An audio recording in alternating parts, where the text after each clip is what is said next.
মিষ্টি কণ্ঠে কথা বলতে পারবা না নারীরা বেগানা পুরুষের সাথে। আচ্ছা, তাহলে বলার যদি প্রয়োজন হয়, এমনও তো আছে যে বাড়ির পাশে বেগানা পুরুষের বাড়ি, বাড়িতে কেউ নাই, মহিলা একাই, এখন ওই পুরুষের কাছে একটা টাকা চাইতে যাওয়া লাগতেছে, বা কোনো দাও কুড়াল খুন্তি চাওয়া লাগতেছে। তাহলে আল্লাহ তো বলছে মিষ্টি কণ্ঠে কথা বলতে পারবা না, তাহলে কিভাবে কথা বলবে? খেই খেই কইরা। অনেক মহিলা আছে না, রং নাম্বারে যদি ভুল কইরা ফোন যায়, বেটি এমন বকাঝকা করে মনে হয় আপনার জন্মের পর থেকে এরকম বকা শোনেন নাই, আছে কিনা? এভাবে আপনার বকা দেওয়ার অনুমতি ইসলাম? তাহলে আল্লাহ বললেন বেগানা পুরুষের সঙ্গে কথা বললে তুমি কিভাবে কথা বলবে? আল্লাহ বলেন ওয়াকুল্লা কাওলাম মারুফা। আল্লাহ ডাক দিয়া বললেন বেগানা পুরুষের সঙ্গে কথা বলার প্রয়োজন হলে তুমি সুন্দরভাবে কথা বলবা। প্রশ্ন হতে পারে আল্লাহ তো মিষ্টি কণ্ঠ দিয়া কথা বলতে নিষেধ করলেন, আবার আয়াতের শেষে বললেন সুন্দরভাবে কথা বলবা। এর মানে কি একটা জিনিস সুন্দর করতে হলে তো মিষ্টি কণ্ঠ দিয়াই বলা লাগে, ঠিক কিনা? আমি যেমন সুন্দর কণ্ঠ দিয়া বয়ান করতেছি, এর মানে আমার বয়ানটা সুন্দর করার জন্য আমি কণ্ঠ ব্যবহার করতেছি। আল্লাহ একদিকে মিষ্টি কণ্ঠে কথা বলা নিষেধ করলেন, অন্যদিকে বললেন সুন্দরভাবে কথা বলবা। তাহলে সুন্দরভাবে আল্লাহর বান্দি কিভাবে কথা বলবে? মুফাসসিরিনে কেরাম ব্যাখ্যা করেছেন কথা হলো তিন ধরনের। কথা কয় ধরনের? কথা হলো তিন ধরনের। এক ধরনের কথা হলো কর্কশ কথা, আর এক ধরনের কথা হলো মিষ্টি কথা মুসলমান, আর এক ধরনের কথা হলো মিষ্টিও না তিতাও না, এটা হলো মিডিয়াম কথা। আল্লাহ এখানে বলছেন মিষ্টি কণ্ঠে কথা বলবা না, কিন্তু দরকার হলে সুন্দরভাবে কথা বলবা। এই নারীটা বেগানা পুরুষের সঙ্গে কোন পন্থা অবলম্বন করবে? কথার মধ্যে কর্কশ ভাষাও থাকবে না, মিষ্টি ভাবও থাকবে না, হালকা হালকা কথার মধ্যে কর্কশ কর্কশ ভাব থাকবে। আল্লাহ কেন কর্কশ ভাষায় কথা বলতে নিষেধ করলেন মুসলমান?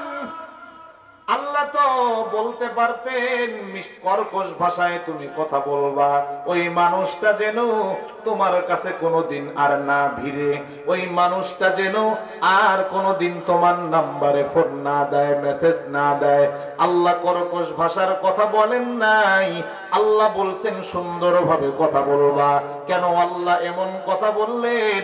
এর মানে হলো তোমার কথায় মানুষটা যদিও বেগানা, কিন্তু আচরণে যেন কষ্ট না পায়, কারণ কষ্ট পাইলে আল্লাহ তার জন্য জাহান্নাম অবধারিত রাখছেন। আল্লাহ কোরআনে বলেন ইন্নাল্লাযীনা ফাতানুল মুমিনিনা ওয়াল মুমিনাত সুম্মা লাম ইয়াতুবু ফালাহুম আযাবু জাহান্নাম ওয়া লাহুম আযাবুল হারিক।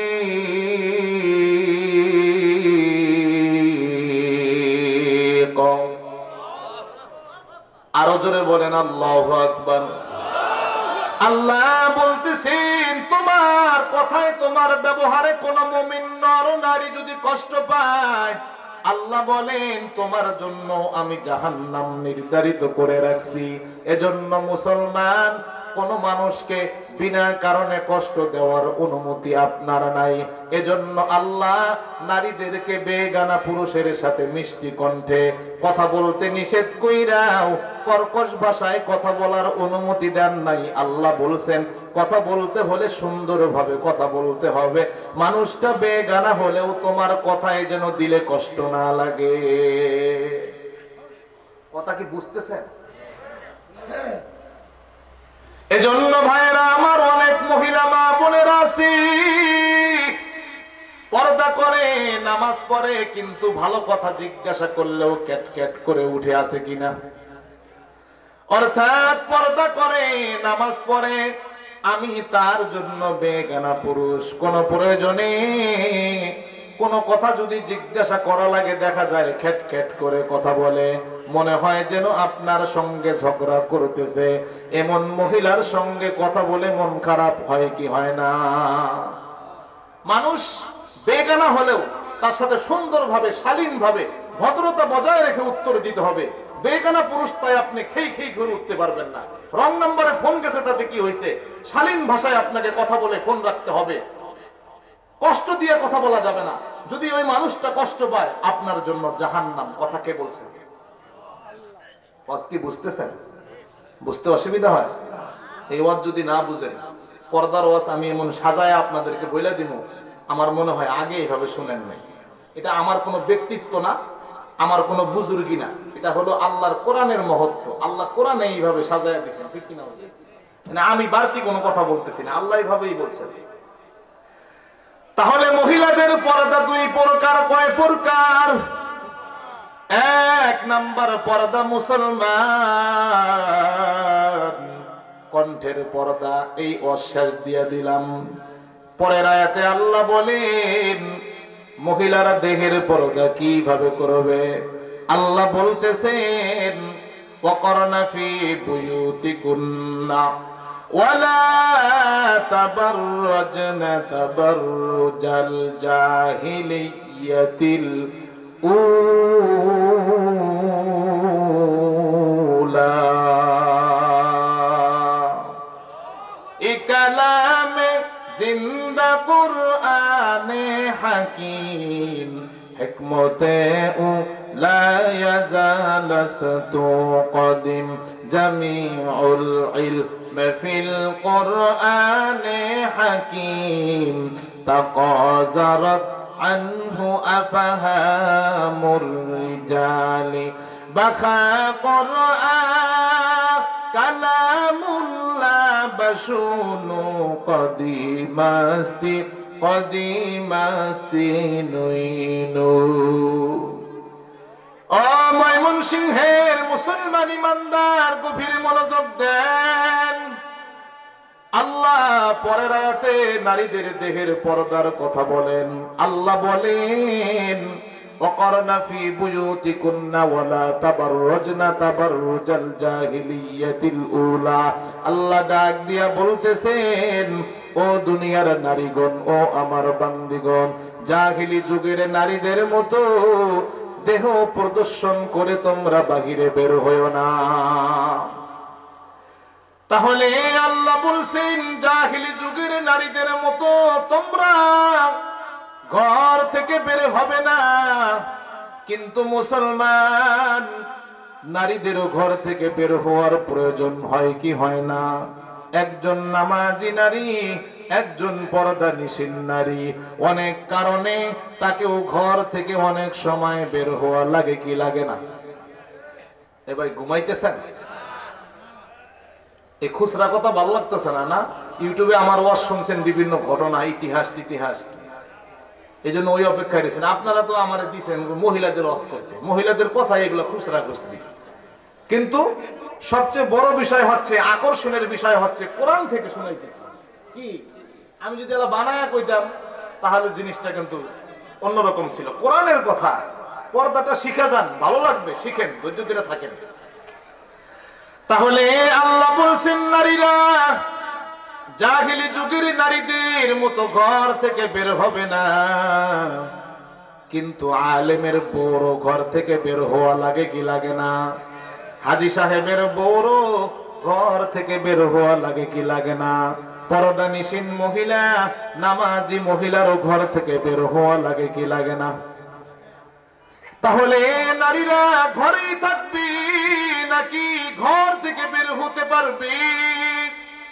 মুফাসসিরিনে কেরাম আয়াতের ব্যাখ্যা করেছেন মুসলমান না না, নারীরা শুধু ঘরে থাকবে না, এই নারীরা ঘর থেকে বের হতে পারবে। তবে নারীরা তিন কারণে ঘর থেকে বের হতে পারবে। কয় কারণে? মুফাসসিরিনে কেরাম আয়াতের ব্যাখ্যা করেছেন নারীরাও ঘর থেকে বের হতে পারবে মুসলমান, তবে কারণ থাকতে হবে তিনটার যে কোনো একটা। এক নাম্বার কারণ সেটা হচ্ছে ব্যক্তিগত কারণ, দুই নাম্বার কারণ ধর্মীয় কারণ, তিন নাম্বার কারণ আর্থিক জটিলতার কারণ। কয় কারণ হলো? মনোযোগ দিয়া শুনেন, যে বিয়ে করেছেন তার জন্য গুরুত্বপূর্ণ ওয়াজ, যে বিয়ে করেন নাই নিয়ত করেছেন তারও জন্য আরো বেশি গুরুত্বপূর্ণ। যেই মাইয়া বিয়ে করবেন দেখবেন এমন পর্দা তার মধ্যে আছে কি আছে না? মাইয়া বোরকা পরে মাথায় ওড়না দিয়া মেকআপ লাগাইয়া ভুরু কাইটা রাস্তায় বের হয়, নতুন জামাই দোকানে গর্ব করে আমার বউটা অনেক পর্দা নিশীন, বোরকা ছাড়া বের হয় না। কিন্তু আসলে যে সঠিক পর্দা কারে কয় সেটাই জানে না, ঠিক কিনা? বউ বোরকা পরে মুখ খোলা রাখে, এজন্য দোকানে গর্ব করে। শ্বশুর বলে আমার বৌমাটা অনেক ভালো ধার্মিক। কেমন ধার্মিক? কয় যে কোনো জায়গায় গেলে বোরকা পরে। বোরকা তো সারা শরীরে পরে, যেটা আসল জায়গা চেহারা সেটাই খোলা রাখে, ঠিক কি ঠিক না? মানুষের আসল জায়গা হলো চেহারা। বলতে পারেন হুজুর আসল জায়গা চেহারা কিভাবে হয়? মাইয়াদেরও তো আরো আসল জায়গা আছে। চেহারা যে আসল জায়গা উদাহরণে বুঝার চেষ্টা করেন। আপনি যে বিয়ে করতে গেছিলেন, প্রথমে যখন পাত্রী দেখছেন মাইয়ার পুরা শরীর দেখছেন নাকি মুখটা দেখাই পছন্দ করছেন? এ ভাই ঘুমান, ঘুমাইলে ঘুমান 5 মিনিট। এ ভাই ঘুম ধরছে নাকি? ভাবছিলাম গরম মাস করবো, ফাড়ায় ফুটায় হালাম। আওয়ামী লীগ গেছে গা, একটু মাইক মুইক নিয়া একদম সবার উপরে পড়ে যাবো নিয়ত করছিলাম আসলে। কিন্তু দিছে এমন একটা বিষয়, এটা খুচরা খুচরি কথা। হুজুর মাইয়া গো রসটা করেন, না হলে কিন্তু চাউল দেওয়া বন্ধ হয়ে যাবে। বেড়া করতো আমার বাসার লাগবো, ঠিক কি ঠিক না? সামনে বছর রস বন্ধ হইলে দাওয়াত পাবো কেন? কাল লাগান। তাহলে মাইয়া যে দেখতে গেছেন পুরা শরীর দেখছেন নাকি চেহারাটা দেখাই কইছেন যে আমার মাইয়া এটাই পছন্দ হয়েছে, বউ নিয়ে যাবো, তাছাড়া যাইতাম না? আপনারাই বললেন চেহারা দেখে আপনার বউটা পছন্দ করেছিলেন, এর মানে হলো চেহারাটাই হলো মেয়েদের আসল জায়গা।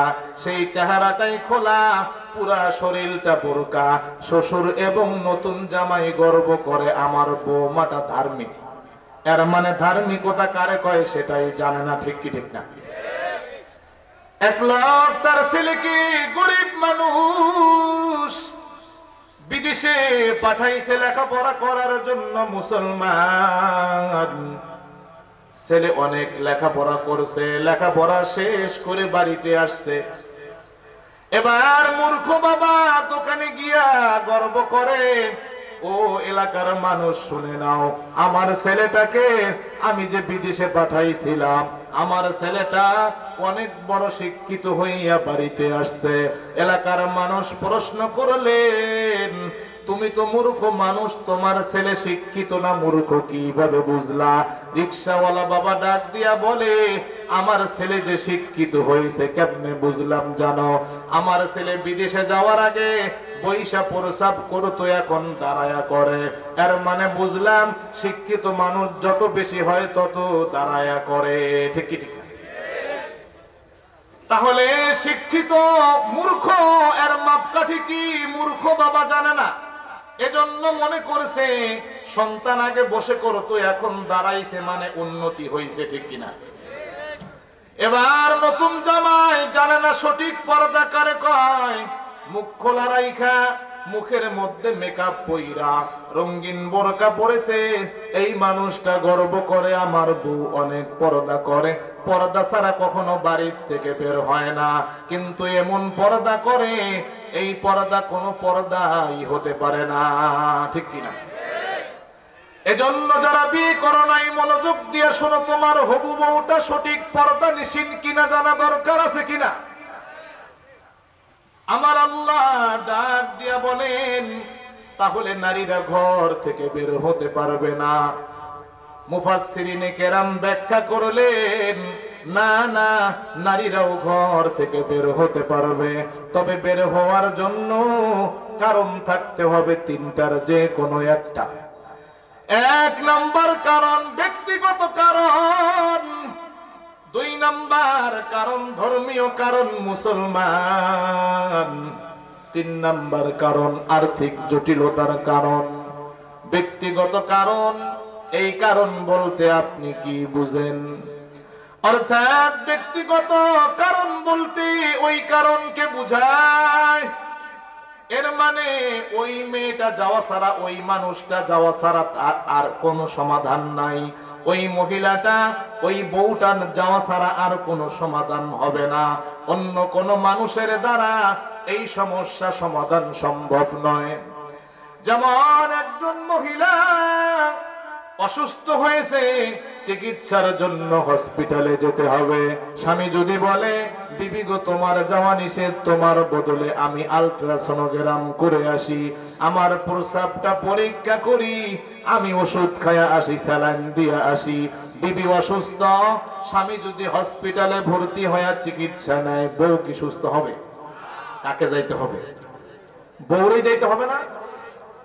ইসলাম এটাকে ব্যক্তিগত কারণ বলেছেন, অর্থাৎ আপনার স্ত্রী না গেলে কোনোভাবে সমস্যা সমাধান সম্ভব নয়। যেমন চিকিৎসার ব্যাপারে আপনার বিবিকে সশরীরে যেতে হবে।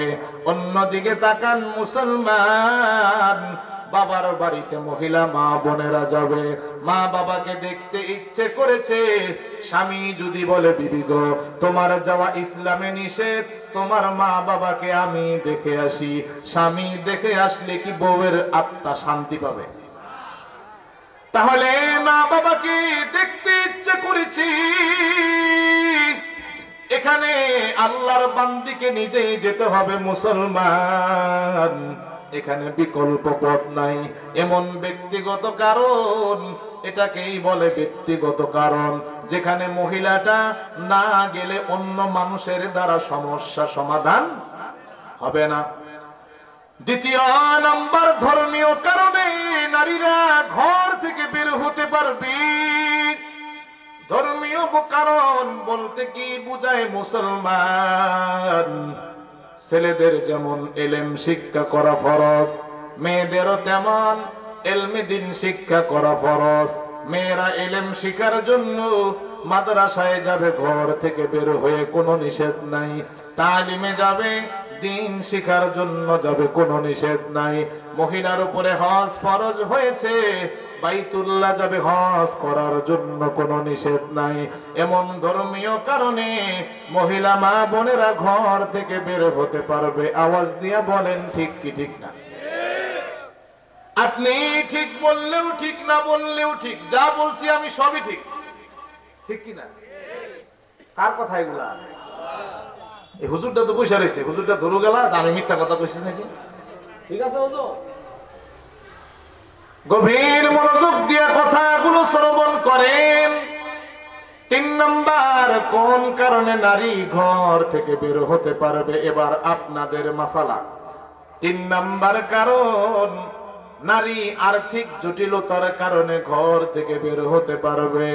এর মানে কালকে থেকে আপনি স্বামী হিসাবে লুডু খেলাবেন, বউকে চাকরিতে দিবেন।